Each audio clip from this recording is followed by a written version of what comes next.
Hello guys, कैसे हो आप सब। आशा है कि आप सब अच्छे होंगे। आज हम जनरल साइंस की सीरीज में पार्ट नंबर 4 करेंगे, जिसमें हम जनरल साइंस के कुछ क्वेश्चन करेंगे और उसके आसपास के जितने भी क्वेश्चन बन सकते हैं उन सब पर आज डिस्कस करेंगे। सो गाइस, स्टार्ट करते हैं। सबसे पहले क्वेश्चन है, निम्नलिखित में से किसके द्वारा दूध खट्टा होता है? वायरस, बैक्टीरिया, निमेटोड या प्रोटोजोआ। इसका सही आंसर क्या रहेगा? इसका सही आंसर रहेगा ऑप्शन बी, बैक्टीरिया। बैक्टीरिया के द्वारा ही दूध में खट्टापन आता है। किस बैक्टीरिया के द्वारा आता है? लैक्टोबैसिलस, यानी कि कौन से बैक्टीरिया? लैक्टोबैसिलस बैक्टीरिया के द्वारा दूध में लैक्टिव किण्वन होता है, जिसके द्वारा दूध में खट्टापन आता है। यदि क्वेश्चन आए दूध से दही बनने का कौन सा परिवर्तन है, यानी कि रासायनिक परिवर्तन है या भौतिक परिवर्तन है, तो इसका भी आंसर क्या रहेगा? इसमें रासायनिक परिवर्तन भी होता है और भौतिक परिवर्तन भी होता है। जैसे दूध से दही बन जाती है, तो ये कैसा परिवर्तन है? दोनों ही परिवर्तन है। ना तो हम दही से दोबारा दूध बना सकते और इसमें रासायनिक परिवर्तन भी होता है। किसके द्वारा होता है? लैक्टोबैसिलस के द्वारा ये परिवर्तन होता है। नेक्स्ट क्वेश्चन है हमारा, निम्नलिखित में से कौन सा रोग जीवाणु संक्रमण के कारण होता है? ऐसा कौन सा रोग है जो जीवाणु संक्रमण के कारण होता है? पेचिस, दमा, कुष्ठ या ये सभी? इसका सही आंसर क्या रहेगा? इसका सही आंसर रहेगा ऑप्शन सी, कुष्ठ रोग। कुष्ठ रोग जीवाणु के द्वारा होने वाला रोग है। कुष्ठ रोग जैसे और जीवाणु को से रोग कौन कौन से हो सकते हैं? जैसे हैजा, म्यादी बुखार, निमोनिया, तिपेदिक, प्लेग, काली खांसी, ये सभी रोग किससे होने वाले? जीवाणु यानी कि बैक्टीरिया से होने वाले रोग हैं। नेक्स्ट क्वेश्चन हम देखते हैं, सर्वप्रथम विषाणु की खोज किसने की? यानी कि विषाणु की खोज किसके द्वारा सबसे पहले की गई? इवानोव्स्की, एडवर्ड जेनर, लिनियस या स्मिथ? इसका सही आंसर क्या रहेगा? इसका सही आंसर रहेगा दमित्री इवानोव्स्की। इसका सही आंसर क्या रहेगा? Option A, Dmitri Ivanovsky. इसने 1892 में तंबाकू के पत्ते पर इस बीमारी का अध्ययन किया। कुछ तंबाकू यानी कि किस पे किया था? तंबाकू के पत्तों पर इसने इस बीमारी का अध्ययन किया, तो उसमें देखा कि इस पत्ती पर क्या है? छोटे छोटे विषाणु है, और इसी को इसने विषाणु नाम दिया। किसने दिया? इवानोव्स्की ने दिया 1892 में। और यदि क्वेश्चन आए कि वायरस की स्टडी क्या कहलाती है? वायरोलॉजी। क्या कहलाती है? वायरोलॉजी। नेक्स्ट क्वेश्चन है हमारा, चेचक के लिए टीके का विकास किया था, किसने किया? चेचक के टीके का विकास किसने किया? ऑप्शन ए, मिल्स्टीन ने, ऑप्शन बी, एडवर्ड जेनर ने, ऑप्शन सी, लुई पास्चर ने या ऑप्शन डी, इनमें से कोई नहीं। इसका सही आंसर क्या रहेगा? इसका सही आंसर रहेगा ऑप्शन बी, एडवर्ड जेनर ने। एडवर्ड जेनर ने 1776 में चेचक के टीके का विकास किया। यदि क्वेश्चन आए कि जो चेचक का टीका है, इसकी वैक्सीन कौन सी है, यानी कि टीका है, ये टीका की वैक्सीन नाम क्या है इस टीके का? इस टीके का नाम है वेरिकला वैक्सीन। क्या है? वेरिकला वैक्सीन। इसकी 2 खुराक ली जाती है और एक खुराक लेने के बाद 12 से 18 महीने के बाद दोबारा दूसरी खुराक लेनी होती है। और जैसे कि मिल्स्टीन है, इसमें ऑप्शन ए क्या है? मिल्स्टीन ने क्या किया था? एंटीबॉडीज की खोज की थी। एंटीबॉडीज के बारे में इन्होंने अध्ययन किया था। लुई पास्चर का पहले भी हम पिछली वीडियो में डिस्कस कर चुके हैं। लुई पास्चर ने किस टीके की खोज की थी? रेबीज के टीके की। नेक्स्ट क्वेश्चन हम देखते हैं, दूध के दही के रूप में जमने का कारण क्या है? इसके बारे में हम पहले भी डिस्कस कर चुके हैं। दूध से दही के रूप में जमने का कारण क्या है? लैक्टोबैसिलस, माइक्रोबैक्टीरियम, खमीर या इनमें से कोई नहीं। इसका सही आंसर रहेगा ऑप्शन ए, लैक्टोबैसिलस। लैक्टोबैसिलस से ही दूध से दही जमने का कारण है। नेक्स्ट क्वेश्चन हम देखते हैं, निम्न में से कौन समपोषी होता है? ऐसा कौन सा है इनमें से जो समपोषी है? शैवाल, विषाणु, कवक या प्रोटोजोआ? इसका सही आंसर क्या रहेगा? इसका सही आंसर है ऑप्शन ए, शैवाल। शैवाल क्या करते हैं? प्रकाश संश्लेषण के द्वारा अपना भोजन स्वयं बनाते हैं, इसलिए ये क्या है? संपोषी। संपोषी क्या होते हैं? जो स्वयं अपना भोजन का निर्माण कर सके। परपोषी क्या होते हैं? जो भोजन के लिए दूसरों पर डिपेंड हो, वो परपोषी होंगे। और संपोषी जो अपना भोजन स्वयं बनाए। शैवाल क्या करते हैं? ये अपना भोजन स्वयं बनाते हैं। विषाणु तो बिल्कुल ही दूसरे जो जीवित कोशिकाएं हैं उन पर निर्भर रहते हैं। कवक भी अपना भोजन खुद नहीं बना सकते और न ही प्रोटोजोआ। इसका सही आंसर रहेगा ऑप्शन ए शैवाल। शैवाल ही अपना क्या भोजन स्वयं बनाते हैं। कैसे बनाते हैं? प्रकाश संश्लेषण के द्वारा बनाते हैं। और शैवाल 3 प्रकार के होते हैं, लाल शैवाल, भूरे शैवाल और हरे शैवाल। लाल शैवाल से जैसे आपने पता है मूंगा की चट्टानें जब बनती है लाल शैवाल के से ही बनती है। शैवाल इकट्ठे होते जाते हैं और एक्सपायर होते जाते हैं, तो उससे क्या है एक पत्थर बन जाता है और उसी से लाल मूंगे की चट्टानें। और या फिर आपने देखा होगा कई बार अंगूठियों में मूंगे की अंगूठी पहनते हैं तो वो भी शैवाल से बनी होती है। यदि क्वेश्चन आए कि शैवाल के जो शैवाल विज्ञान है, शैवाल का विज्ञान किसे कहते हैं? विज्ञान का शैवाल का यानी कि रासायनिक नाम क्या है? यदि रासायनिक नाम के आए तो शैवाल का रासायनिक नाम है क्लोरेला। और यदि क्वेश्चन आए कि शैवाल का विज्ञान क्या कहलाता है, उसके बारे में आप कमेंट बॉक्स में लिखोगे। और शैवाल का जनक किसे कहा जाता है? वो है RN सिंह। क्या है? RN सिंह। और यदि शैवाल वैज्ञानिक नाम क्या है शैवाल का? क्लोरेला। नेक्स्ट क्वेश्चन हम देखते हैं, टिक्का रोग किस में होता है? टिक्का रोग किस में होता है? ज्वार में, गन्ना में, चावल में या मूंगफली में? इसका सही आंसर क्या है? इसका सही आंसर होगा ऑप्शन डी, मूंगफली। यानी कि टिक्का रोग कहाँ पर होता है? मूंगफली में होता है। ये टिक्का रोग एक फंगल संक्रमण का रोग है। किसकी वजह से होता है? ये फंगल के वजह से होता है। एक फंगल कौन सा है? ग्रामिणी कोडानियम ग्रामिनिकोला। कौन सा है? ग्रामिणी कोडानियम ग्रामिनिकोला। ये पौधों की पत्तियों पर सफेद या पीले रंग की छोटे छोटे धब्बे छोड़ देता है, जिसे टिक्का कहते हैं और इसलिए ये टिक्का रोग होता है। यदि मूंगफली में और रोग कौन कौन से हो सकते हैं? टिक्का रोग, गेरुआ रोग, सड़न रोग, ऐसे ये कुछ रोग, सफेद लट रोग, माहू रोग, ये सभी किससे के? मूंगफली के रोग हैं। नेक्स्ट क्वेश्चन है, HIV द्वारा कौन होने वाला रोग है? यानी कि HIV से कौन सा रोग होता है? कैंसर, अक्षय रोग या आस्तक या इनमें से कोई नहीं? इसका सही आंसर रहेगा आस्तक। आस्तक मतलब एड्स। कौन सा? एड्स। HIV से कौन सा रोग होता है? एड्स होता है। कई बार क्वेश्चन पूछ लेते हैं कि एड्स की फुल फॉर्म क्या है। एड्स की फुल फॉर्म होगी एडवायर्ड इम्यूनो डिफिशिएंसी सिंड्रोम। क्या रहेगी? एड्स की full form acquired immunodeficiency syndrome. यदि क्वेश्चन आए कि एड्स दिवस कब मनाया जाता है? एड्स दिवस मनाया जाता है 1 दिसंबर। कब मनाया जाता है एड्स दिवस?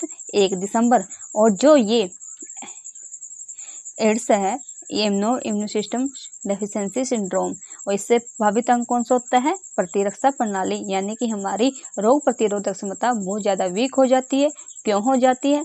हमारी जो WBC हैं यानी कि वाइट ब्लड सेल हैं, इनमें क्या होता है? 2 लिम्फोसाइट होते हैं। ये एक T लिम्फोसाइट होता है और एक L लिम्फोसाइट होता है। और ये क्या करता है? जो हमारे T लिम्फोसाइट है उन पर अटैक कर देता है। कौन कर देता है? HIV वायरस, जिससे हमारे शरीर की रोग प्रतिरोध क्षमता खत्म हो जाती है, जिसके द्वारा हमारा शरीर आगे रोगों से लड़ नहीं पाता, जिससे एड्स बीमारी उसको हो जाती है। सो नेक्स्ट क्वेश्चन हम देखते हैं, निम्नलिखित में से कौन सा रोग विषाणु के कारण होता है? विषाणु से होने वाला रोग कौन सा है? मलेरिया, यक्ष्मा, चेचक या पीलिया? इसका सही आंसर क्या रहेगा? इसका सही आंसर है ऑप्शन सी, चेचक। चेचक एक विषाणु से होने वाला रोग है। विषाणु से एड्स भी हो सकता है, छोटी माता, पीलिया, हेपेटाइटिस के भी है ABC, ऐसे हेपेटाइटिस के कई पार्ट्स हैं। ये सभी क्या है? ये विषाणु से होने वाले रोग हैं। कौन कौन से? एड्स, छोटी माता, पोलियो या हेपेटाइटिस। यदि क्वेश्चन आए मलेरिया किससे होता है? ये परजीवी यानी कि प्रोटोजोआ से होता है। कौन से प्रोटोजोआ से होता है? प्लाज्मोडियम प्रोटोजोआ से मलेरिया होता है। यदि क्वेश्चन है कि पीलिया किससे होता है? ये हेपेटाइटिस वायरस से होता है और इस पर इफेक्ट किस पर पड़ता है? लीवर को ये इफेक्टेड करता है।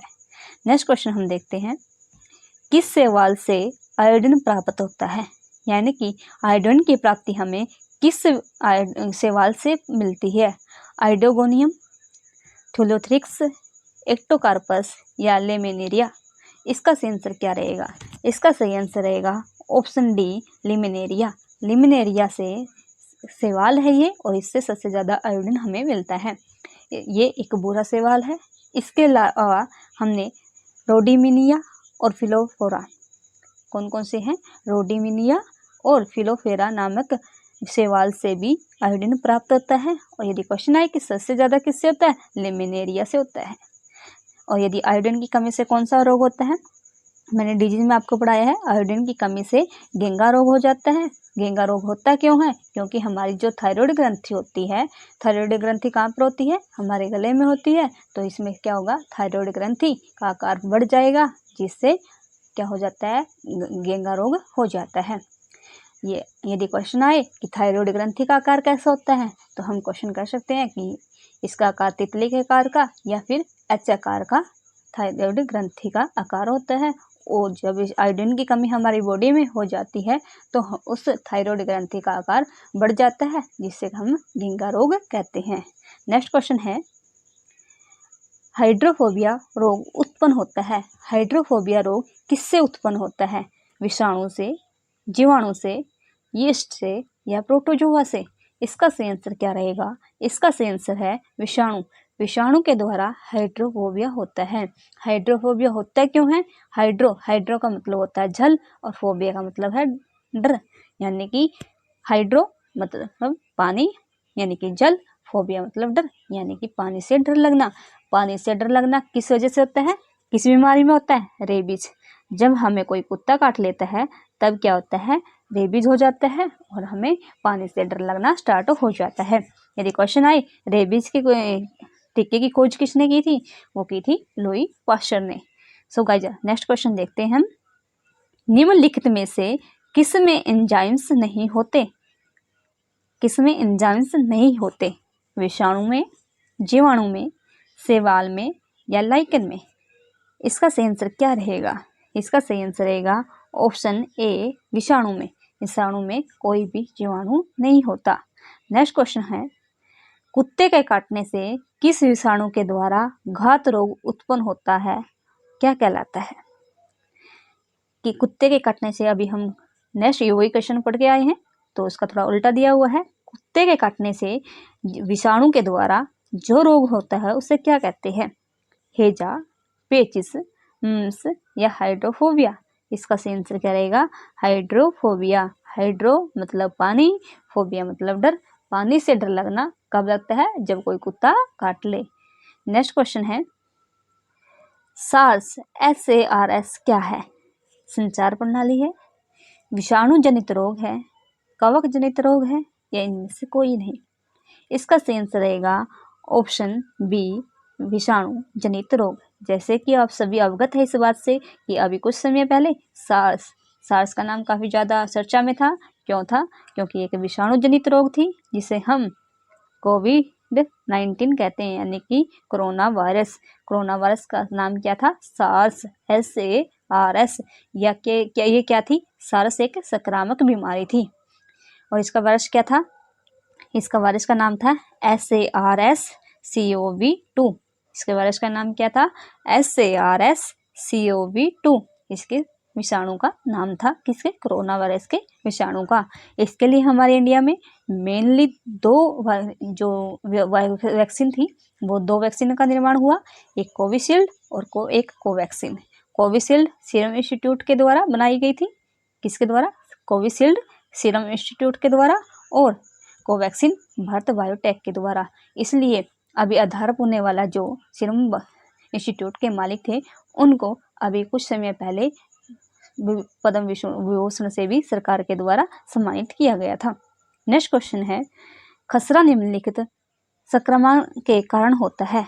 खसरा किसके कारण होता है? जीवाणु, माइक्रोप्लाज्मा, विषाणु या शैवाल? इसका सही आंसर क्या रहेगा? इसका सही आंसर रहेगा ऑप्शन सी, विषाणु के द्वारा। खसरा किससे होता है? यानी कि मिजलस, इंग्लिश में किसे कहते हैं? मिजलस। ये विषाणु के द्वारा होने वाला रोग है, इसे मिजलस वायरस भी कहते हैं। इससे प्रभावित क्या होता है? हमारी त्वचा और तंत्रिका तंत्र इससे प्रभावित होता है। हमारी त्वचा पर खसरा में क्या होता है, बिल्कुल छोटे छोटे दाने निकल आते हैं।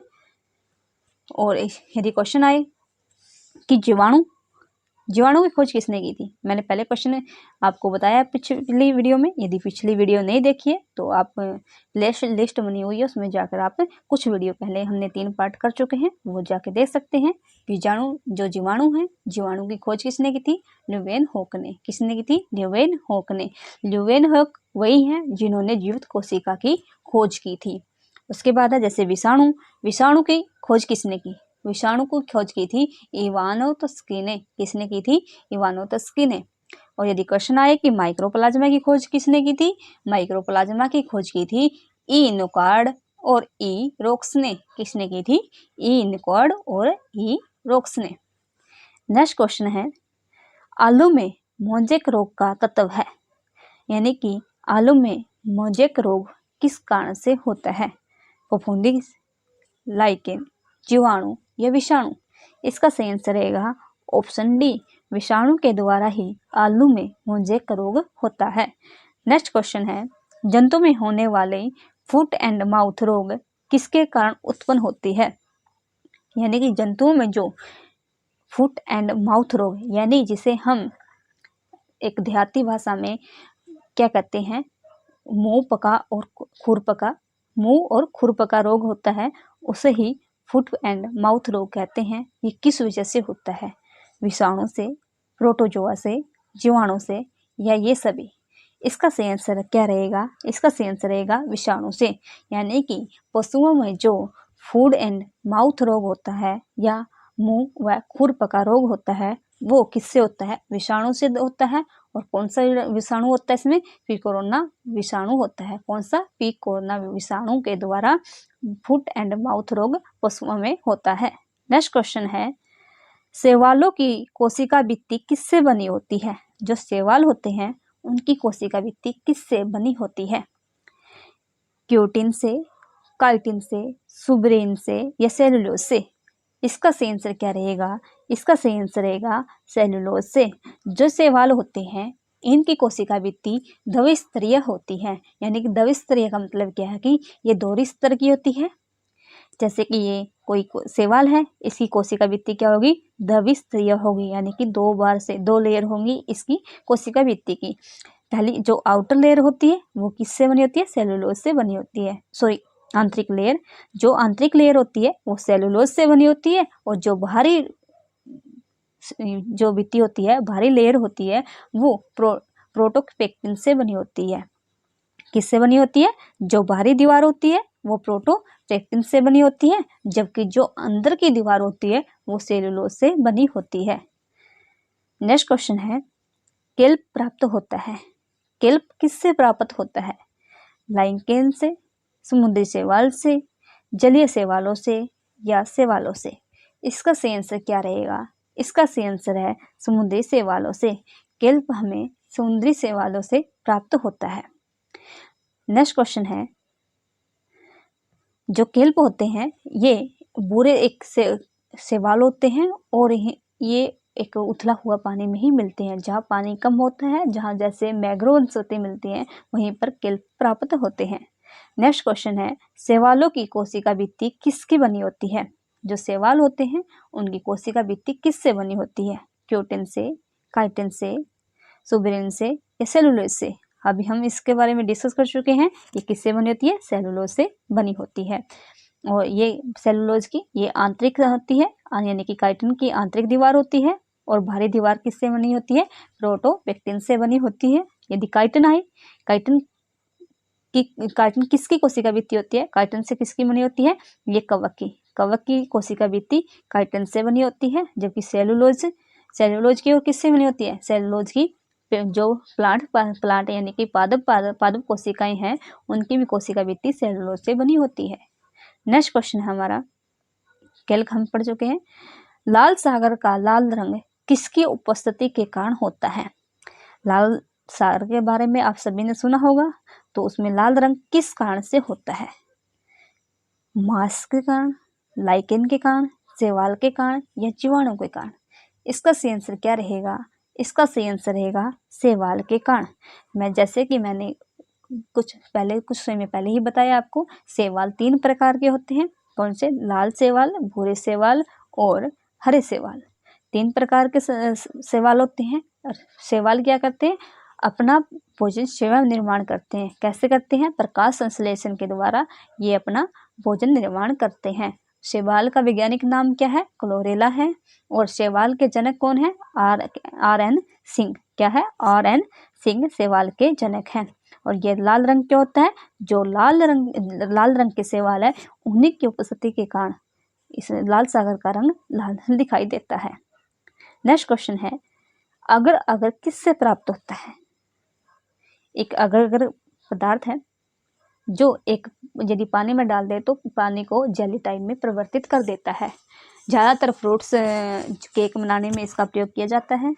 अगर मिलता कैसे, कहाँ से है, कैसे, किससे मिलता है हमें? शैवाल से, जीवाणु से, मांस से या कवक से?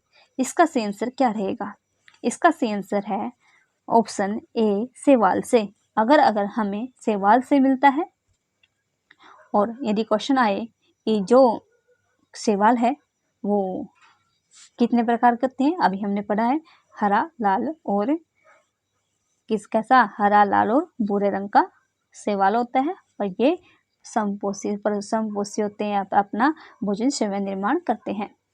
नेक्स्ट क्वेश्चन हम देखते हैं, वनस्पति विज्ञान की वह शाखा जिसके अंतर्गत कवकों का अध्ययन किया जाता है क्या कहलाती है? यानी कि वनस्पति विज्ञान की जिस शाखा में कवकों का अध्ययन किया जाता है उसे क्या कहते हैं? जैसे जीवों का अध्ययन किया जाता है उसे हम जीव विज्ञान यानी कि वो बायोलॉजी कहते हैं। जिसमें पादपों का अध्ययन किया जाता है उसे जूलॉजी कहते हैं। ऐसे ही जिसमें कवकों का अध्ययन किया जाता है उसे क्या कहलाते हैं? एग्रोस्टोलॉजी, माइकोलॉजी, फिनोलॉजी या पोमोलॉजी? इसका सही आंसर क्या रहेगा? इसका सही आंसर रहेगा माइकोलॉजी, यानी कि ऑप्शन बी। कवकों का अध्ययन क्या कहलाता है? माइकोलॉजी कहलाता है। यदि क्वेश्चन आए कि एग्रोस्टोलॉजी किसे कहते हैं? एग्रोस्टोलॉजी में किसका अध्ययन किया जाता है? यानी कि घास का अध्ययन किसमें किया जाता है? एग्रोस्टोलॉजी में। और यदि क्वेश्चन आए कि पोमोलॉजी में किसकी खेती, यानी कि फलों की खेती किसमें की जाती है? पोमोलॉजी में। और फिनोलॉजी में जो चक्रीय जैविक घटना है उनका अध्ययन किसमें किया जाता है? फिनोलॉजी में। दोबारा ध्यान रखना गाइज, क्या होता है? यदि क्वेश्चन आए एग्रोस्टोलॉजी का मतलब क्या है? घास का अध्ययन किसके अंदर किया जाता है? एग्रोस्टोलॉजी के अंदर। यदि माइकोलॉजी कवक का अध्ययन, फिनोलॉजी चक्रीय जैविक घटनाओं का अध्ययन, पोमोलॉजी फलों का अध्ययन यानी कि फूलों की खेती हमें पोमोलॉजी कहलाती है।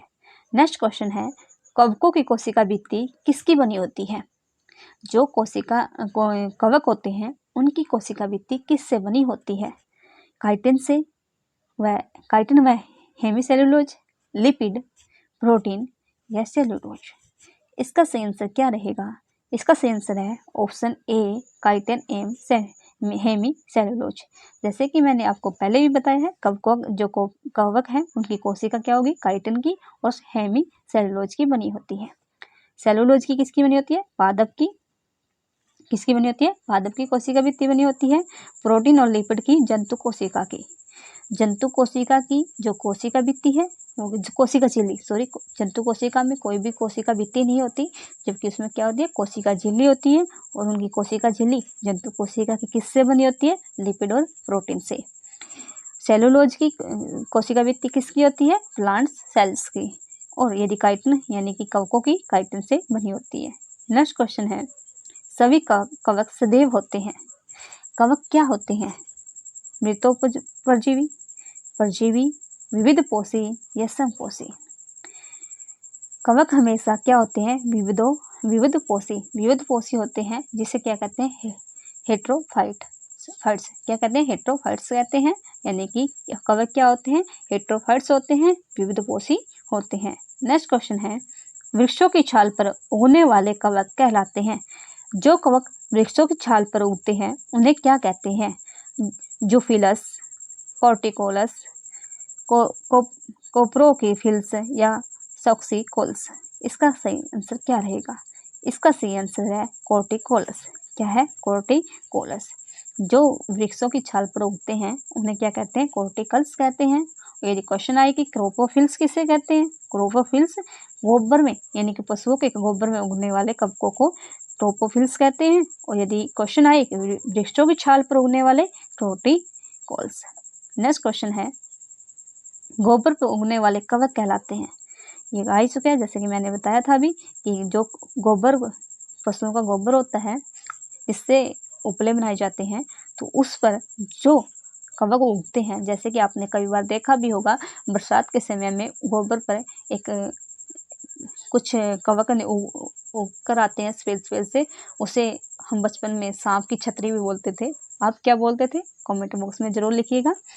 गोबर पर उगने वाले जो कवक होते हैं उन्हें क्या कहते हैं? क्रोपोफिल्स कहते हैं। नेक्स्ट क्वेश्चन है, निम्न में से किसमें क्लोरोफिल नहीं होता? क्लोरोफिल यानी कि जो इसमें प्रकाश संश्लेषण की प्रक्रिया नहीं होगी उसमें क्लोरोफिल नहीं होगा। तो किस ऐसा कौन सा है जो क्लोरोफिल होगी वही संपोषी होते हैं, और जिसमें क्लोरोफिल होगी वो संपोषी नहीं होंगे। तो क्लोरोफिल किस में नहीं होती? कवक में, शैवाल में, ब्रायोफाइट्स में या टेरिडोफाइट्स में। इसका सही आंसर क्या रहेगा? इसका सही आंसर रहेगा कवक में। कवक में क्लोरोफिल नहीं होती, और ये क्या होते हैं? ये तो परपोषी होते हैं। हमने पहले भी पढ़ा था कि कवक तो परपोषी होते हैं, शैवाल संपोषी होते हैं, क्योंकि ये प्रकाश संश्लेषण के द्वारा अपने भोजन का निर्माण स्वयं करते हैं। ब्रायोफाइट क्या होते हैं? ये पादप जगत के कुछ ऐसे पौधे होते हैं जो वैसे तो स्थलीय होते हैं, लेकिन इनको निषेचन के लिए जल की आवश्यकता होती है। नेक्स्ट क्वेश्चन है, खाली चट्टानों पर उगने वाले लाइकेन को क्या कहते हैं? यानी कि जो खाली चट्टानों पर लाइकेन उगते हैं उन्हें क्या कहते हैं?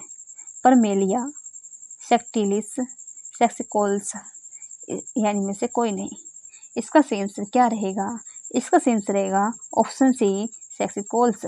क्या रहेगा? सेक्सिकोल्स। जो खाली चट्टानों पर लाइकेन उगते हैं उन्हें हम, और यदि क्वेश्चन आए कि परमेलिया किसे कहते हैं, परमेलिया ये ठंडे प्रदेशों में उगते हैं। जो ठंडे प्रदेशों में एक लाइकन होता है, ठंडे प्रदेशों का लाइकन, ये बर्फ पर ही होता है, और ये इनकी प्रजातियां लगभग 40 के आसपास इनकी प्रजातियां होती है। नेक्स्ट क्वेश्चन है, जापान में लोग किस लाइकन को सब्जी के रूप में खाते हैं? जापान के लोग ऐसा कौन सा लाइकन है जिसे सब्जी के रूप में खाते हैं? रोसेल, इंडोकार्पन, परमेलिया, ये सभी। इसका सही आंसर रहेगा ऑप्शन बी, इंडोकार्पन। यानी कि इंडोकार्पन एक लाइकन है जिसे जापान के लोग सब्जी के रूप में खाते हैं। जैसे कि एक कवक है। कवक कौन सा है जो मानव के द्वारा खाया जाता है? कौन सा कवक है? मशरूम। जैसे कि मशरूम की सब्जी आप सभी खाते हैं, तो वो क्या है? कवक है, वो जो मानव के द्वारा खाया जाता है। जबकि जापान के लोग जो लाइकन खाते हैं वो कौन सा है? इंडोकार्पन। नेक्स्ट क्वेश्चन है, मिर्गी की औषधि किस लाइकेन से प्राप्त होती है? मिर्गी में जो औषधि निर्माण की जाती है यानी प्रयोग की जाती है वो किस लाइकेन से मिलती है? रोसेल से, लेकिनोरा से, इंडोकार्पन से या परमेलिया से। इसका सही आंसर क्या रहेगा? इसका सही आंसर है ऑप्शन डी, परमेलिया से। परमेलिया लाइकन से मिर्गी है उसकी औषधि मिलती है। यानी कि परमेलिया लाइकन में मिर्गी के को नियंत्रण करने के प्रभावी गुण होते हैं। यदि रोसेल है, रोसेल काफ़ी ज़्यादा इम्पोर्टेंट है, कोलेस्ट्रॉल को कम करने में सहायता करता है। परमेलिया मिर्गी में यूज होता है और रोसेल कोलेस्ट्रॉल की मात्रा को कम करने के लिए। नेक्स्ट क्वेश्चन है, अगर किससे प्राप्त होता है? ये तो हम पढ़ चुके हैं, ये सभी तो हो चुका है। कवक सदैव होते हैं, यानी कि ये सब हम पढ़ चुके हैं। नेक्स्ट क्वेश्चन हम देखते हैं, बीजों की प्रकृति किसमें उत्पन्न होती है? यानी कि बीज जो होते हैं उनकी प्रकृति किसमें उत्पन्न होती है? कवक में, शैवाल में, टेरिडोफाइट में या ब्रायोफाइट में। इसका सही आंसर क्या रहेगा? इसका सही आंसर रहेगा ऑप्शन सी, टेरिडोफाइट्स में। बीजों की जो प्रकृति होती है वो किसमें होती है? टेरिडोफाइट्स में होती है। नेक्स्ट क्वेश्चन है, एजोला क्या है? एजोला जलीय फर्न है, कवक है, शैवाल है या लाइकन है? एजोला एक क्या है, शैवाल है। कैसा शैवाल है? हरा नीला शैवाल है। हिजोला धान के खेत में या उथले हुए पानी में मिलता है हमें। नेक्स्ट क्वेश्चन है, निम्नलिखित में से किसे जैव उर्वरक के रूप में प्रयोग किया जाता है? ऐसा कौन सा तत्व है जिसे जैव उर्वरक के रूप में प्रयोग किया जाता है? यूरिया, एजोला, खोई या क्लास्ट्रीडियम? इसका सही आंसर क्या रहेगा? इसका सही आंसर रहेगा ऑप्शन बी, एजोला। एजोला क्या है? जैसे कि अभी पढ़ा था हमने, एजोला क्या है? ये शैवाल है और ये धान के खेत में या उथले हुए पानी में हमें मिलता है। ये इसका प्रयोग हम जैविक उर्वरक के रूप में करते हैं। नेक्स्ट क्वेश्चन है, सबसे अधिक क्रोमोसोम किसमें पाए जाते हैं?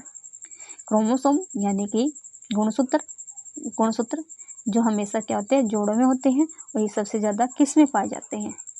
टेरिडोफाइट्स में, ब्रायोफाइट्स में, मनुष्य में या हाथी में? इसका सही आंसर है ऑप्शन ए, टेरिडोफाइट्स में। किसमें सबसे ज़्यादा मिलते हैं?